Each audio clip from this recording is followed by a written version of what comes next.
Bueno, seguimos con Alineados. Hoy tenemos una entrevista increíble, como todas las que venimos viendo. Le damos la bienvenida, Alineados, a la doctora médica psiquiatra Eva Guernica, que ella se encuentra en España y ahora nos va a contar. Eva, bienvenida, ¿cómo estás? Estoy muy bien, muchas gracias por invitarme a estar con vosotros. Me encanta, ¿no? El tener este enfoque bueno, que veamos que los médicos no somos lo que éramos hace 50 años y que estamos tan actualizados o más que todo el mundo, ¿no? Me parece interesante. Al final, el estigma parece que lo tenemos los médicos, ¿no? Primero, Eva, contanos dónde estás, así te conocemos, o sea, te conocen, bueno, nosotros sí te conocemos. Y también una pregunta, ¿cómo llegaste a donde estás? Hablamos del tema de salud, de bienestar, desde tu especialidad.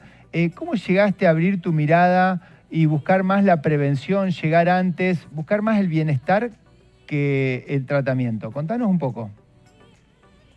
Bueno, como has dicho, yo soy médico psiquiatra, por lo tanto, como la gente sabe, los psiquiatras primero estudiamos medicina. Dentro de medicina hay muchas opciones.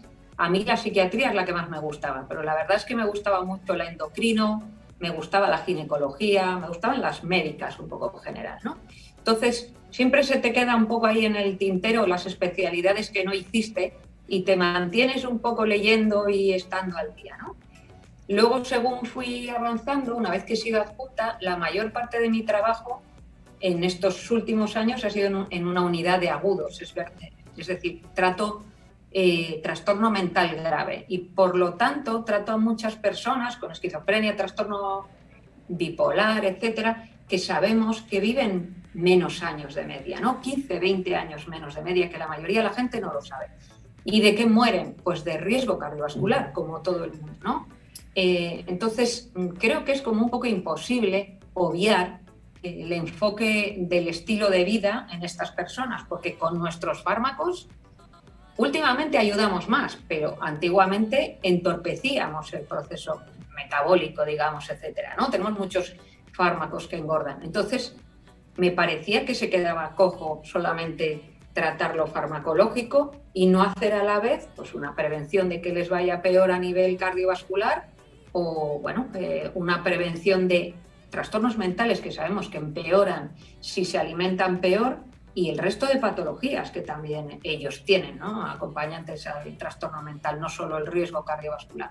Entonces, bueno, yo creo que desde ese bagaje un poco anterior se me hace imposible ver a las personas divididas en trozos, ¿no? Entonces, tienes que ver el todo. Es que otro enfoque es, no sé, la medicina no es eso, ¿no? Claro, uno lo que intenta comentar es que una cosa es la medicina aguda, como decís, una vez que se internaron vos tenés que tratarlos. O sea, vos vienen agudo, como dijiste, hay que tratarlos. La idea, y como siempre te leemos y te escuchamos, es llegar antes, dejar a lo agudo cuando nos toque. Y en esta apertura mental, en tu crecimiento, vos sos muy joven, pero tenés mucha experiencia, ¿has cometido errores? A ver, yo creo que es imposible no cometer errores y creo que es una de las cosas buenas que tenemos el ser humano, ¿no? Todos los seres, ¿no? Aprender de los errores. Sí es cierto que siempre he sido, creo, bastante prudente en cuanto a agarrarme mucho a ningún dogma. Entonces, cuando tu autoestima no depende de ningún dogma, pues lo tienes también más fácil para evolucionar, ¿no? Entonces, creo que como nunca me he tatuado nada de por vida, pues voy aceptando la realidad científica que se nos va, bueno, transmitiendo y que vamos leyendo, etcétera, y la voy integrando y sin mucho drama. Tampoco creo que, siendo médicos te puedas estancar en nada, ¿no? No deberíamos. Desde tu área, porque acabas de decir algo muy interesante, ¿sí? Que no te identificás, tu autoestima no se identifica en ningún dogma. ¿Por qué crees que nos pegamos y lo tomamos como propio a diferentes dogmas, guías, costumbres? ¿Por qué crees que, porque una de las cosas que a nosotros nos cuesta, sobre todo a los seres humanos, pero sobre todo a los profesionales, abrir la mente es porque lo tomamos como propio? Nuestro ego dice, pero ¿cómo vas a estar equivocado? ¿Cómo vas a cambiar ahora? ¿Por qué crees que lo pegamos tanto? Pues la verdad es que es una cosa llamativa, porque la medicina por definición es evolucionar. Quiero decir, bueno, pues no sé, cuando ha habido las diferentes pandemias a lo largo de siglos, si no hubiese habido alguien que dijese corta el grifo de esa fuente, pues no habrían dejado de tener diarrea los de este edificio y no habríamos evolucionado. Y afortunadamente creo, sinceramente, que la mayoría de la gente aceptamos los cambios. Entonces, que hay gente pienso que viene de una inseguridad propia, ¿no? De una autoestima, de un narcisismo flojo que se tiene que sustentar en esas verdades. Pero yo creo que para dogmas, pues vete a la religión, que ahí está, y lo tienes súper fácil porque no te van a cambiar nada en los próximos miles de años. Y si tú lo necesitas, pues para eso está. Lo que pasa es que la ciencia somos otra cosa, ¿no? Entonces, si escoges ciencia, no escojas dogma porque te estás equivocando. Yo pienso que hay personas que pienso de verdad que son minoría, que necesitan dogmas como que no se muevan nunca, como los religiosos, y por eso pienso que deben irse a la religión y no a la ciencia. Y ese porcentaje pequeño de gente es muy difícil que les vayamos a hacer cambiar. De hecho, son los que llenan las redes sociales. ¿Quiénes son los que más seguidores tienen en Instagram, en Twitter, en tal cual? Pues los más radicales y más dogmáticos. Pero esos son como esas canciones de grupos que hacen una canción súper conocida y se acabó. Yo creo que toda esa gente tiene una caducidad, porque realmente creo que la mayoría de la gente tiene sentido común y que la mayoría de la gente no es dogmática. Entonces, por eso avanza la ciencia, porque la mayoría de la gente estamos dispuestos a aceptar pequeños cambios en lo que pensamos. Por eso soy optimista. Y hay que aceptar los cambios y buscar ese cambio.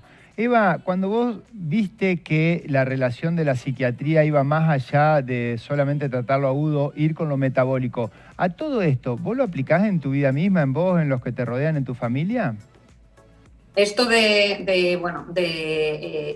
ir adaptando a la vida de uno y a la profesión las cosas que voy aprendiendo. Yo, por un lado, desde luego, siempre lo que voy leyendo lo adapto a mi vida personal y a mi vida familiar. En mi casa, pues comemos razonablemente como yo voy enseñando en función de lo que vamos sabiendo, ¿no? Hombre, la más radical soy yo, evidentemente, pero el resto se amoldan bastante bien y entienden todo. Pero uno de los empeños que he tenido en los últimos años es enseñar a la gente de mi alrededor. Yo además soy docente, soy jefa de estudios, siempre he tenido mucho interés en enseñar a los residentes, ¿no? Las cosas que van apareciendo, y dentro de eso siempre, todos los años, al menos una charla de nutrición larga les cae y están acostumbrados a, nutrición y estilo de vida, ¿eh? También insisto mucho en ejercicio, etcétera.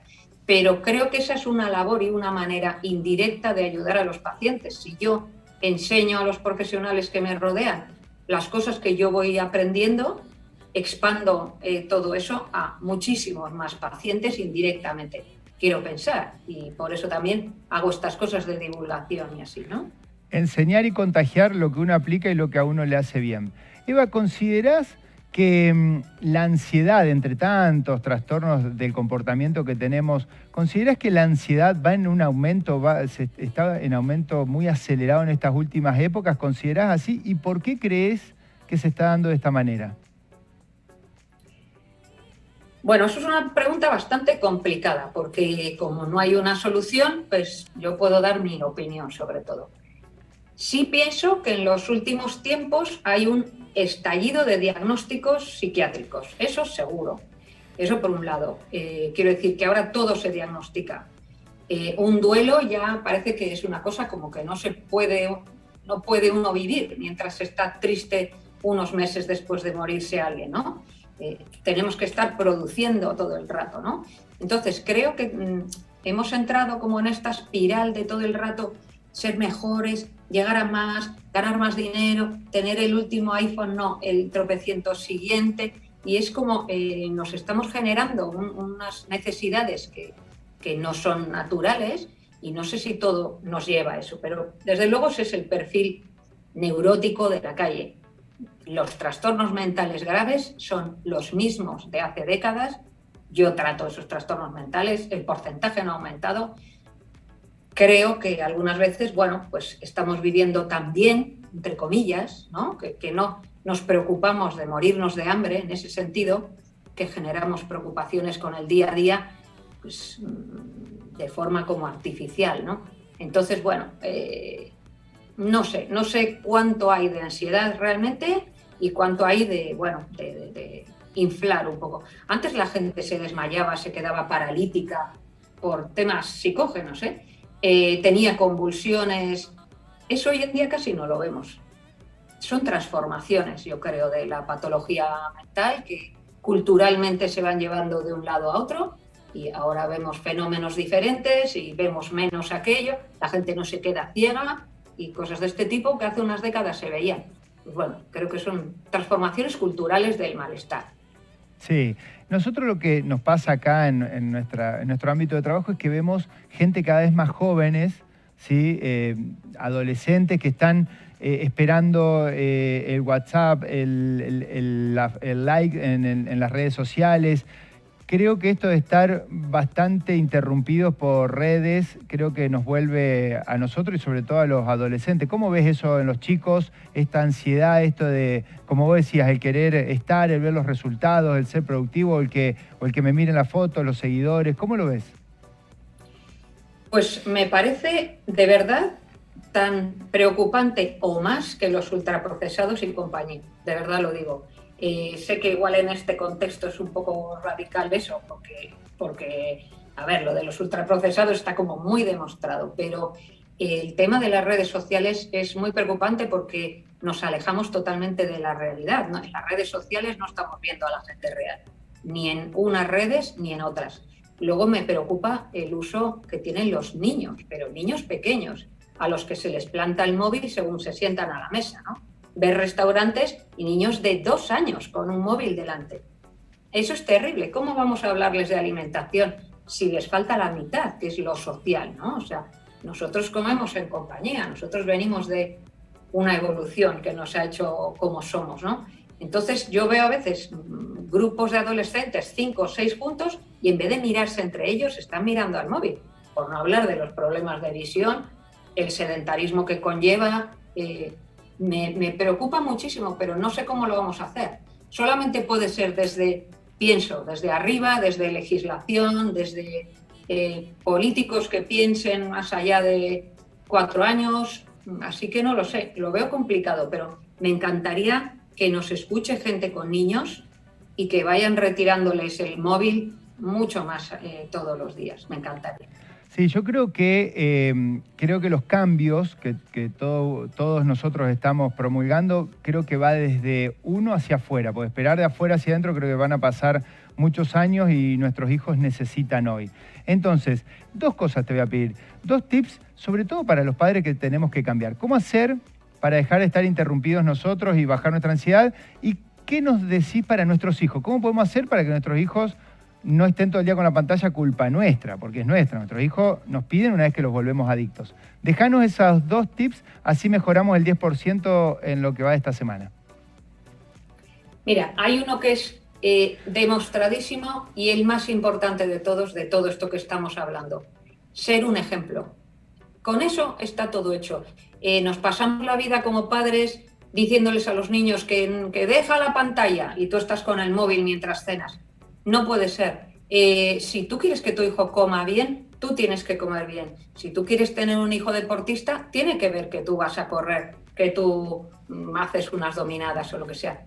Se aprende muchísimo más con el ejemplo que con lo que te dicen. Eso está demostradísimo. Eso sí que es un dogma. Eso está claro. Entonces, tú quieres que tu hijo haga esto, haga aquello, hazlo tú. Punto. Lo otro va a venir seguido. Lo de estar discutiendo, echando la bronca, no sirve de nada. Luego serán adolescentes, te llevarán la contraria por definición y ojalá, porque más vale que te lleven la contraria de adolescentes que con 50 estén manifestándose en las calles, porque hay cosas que toca hacer con 17, no con... Entonces, yo creo que lo de dar ejemplo sería lo fundamental. Y luego, en general, creo que ojalá todos tuviésemos mucho cuidado con nuestros prejuicios y nuestros sesgos cognitivos, que llamamos nosotros, ¿no? Nosotros, aunque no nos demos cuenta, tenemos una estrechez de miras. Y lógicamente, o sea, no podemos abarcar todo. Entonces, las redes sociales lo potencian muchísimo. Todo el rato te van a enseñar cosas que están alineadas con lo que tú ya piensas. Todo el rato, lo sepáis o no lo sepáis. Entonces, nos radicaliza en nuestra posición, ¿no? Si yo meto dieta cetogénica, todo el rato me mete keto, parece que no existe otra cosa, lo digo por experiencia propia, que no sea el keto, ¿no? Entonces, ojalá podamos abarcar un poquito más de la parte incómoda, que es la que no está tan alineada, para que no nos vayamos cerrando y polarizando, porque parece que el mundo está bastante polarizado y pienso, un poco que ver con lo que nos ceba las redes sociales, alimentándonos con nuestra propia, lo que ya nos gusta, ¿no? Entonces, cuidado con eso. Yo creo que el ejemplo para los niños y vigilar nuestros sesgos cognitivos.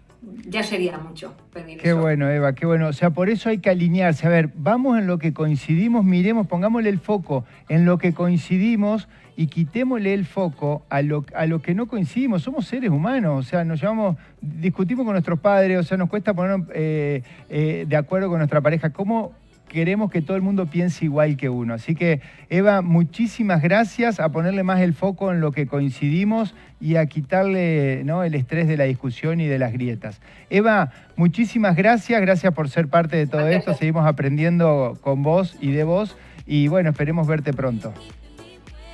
Gracias. Nos vemos, Eva. Seguimos con Alineados.